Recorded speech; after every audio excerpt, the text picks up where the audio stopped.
Assalamualaikum warahmatullahi wabarakatuh, and hi everyone. Let me now continue the lecture today on columns subjected to axial axis. Let me start by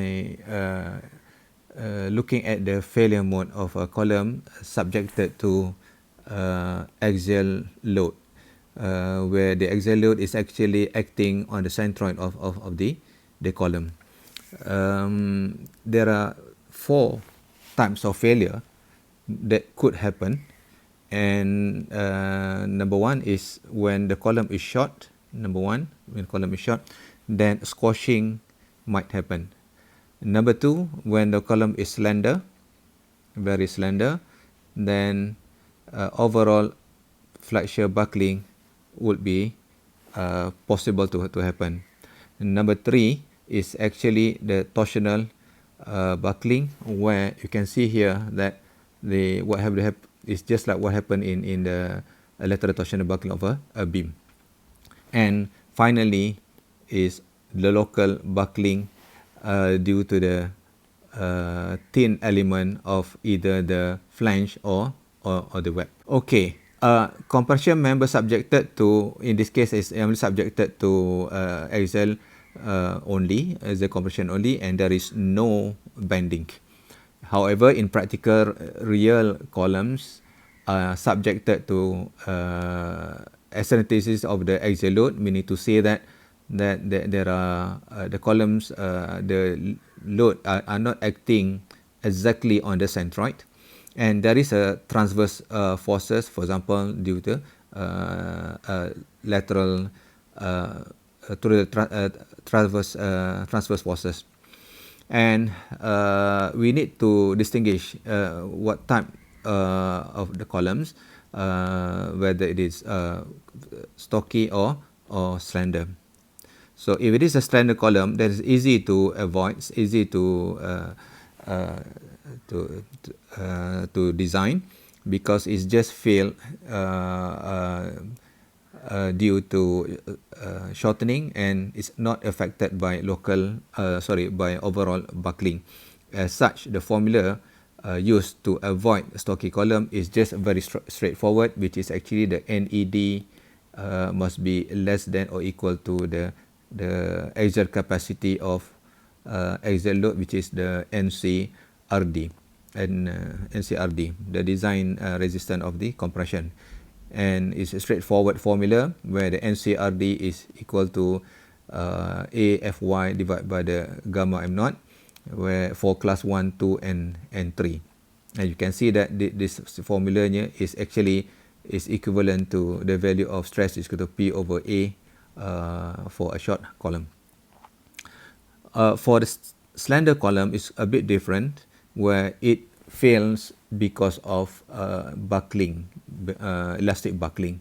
And as you know, you have already gone through the in your lab when you test the strut, and you already established the critical buckling load. So in this case here, the stress, which is pi squared EI over lambda squared. And for a slender column, then the failure mode will just follow this part here, whereas for a short column, it just follow this part here. But in reality, the behavior of a real columns, there's neither short nor slender. It usually intermediate, and or sometimes they call it medium slenderness, and they are very sensitive to the effect of imperfection. So what are these imperfection? Number one, imperfection due to the initial out of straightness, where you can't hardly get a column from the factory, comes from the factory, that they are really really straight in nature. Secondly is due to residual stresses. The third one is eccentricity of axial applied load, and the fourth is the strain hardening. So as such, if you were to test the real column and the behavior, the testing at the lab, and then you plot this graph here, you will see that it doesn't follow the one that I mentioned before.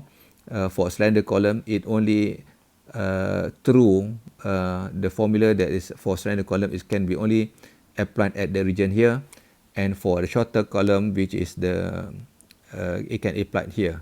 But the one in between here, you can see that they don't follow this pattern, but they follow that pattern there, that pattern here, this pattern, that pattern, and you can see that there are some reduction in terms of the value there, and all this reduction, why this thing happens, is because of this imperfection mentioned above.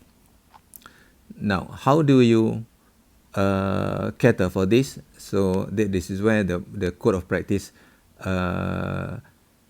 give you a simplified formula for us to use, but that formula was having considered all these imperfections. Okay, I did mention about the residual stress just now, one of the imperfections, and as you know that the columns are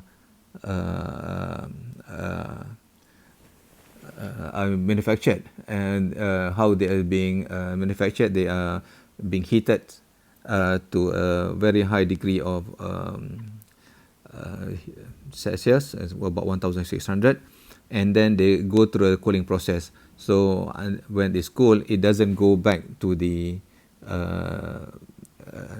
original stress value 0, but there is a residual stresses here. Okay, and the initial out of straightness as usual, because of there is an eccentricity there. So the column, there will be a combination of stresses happening here.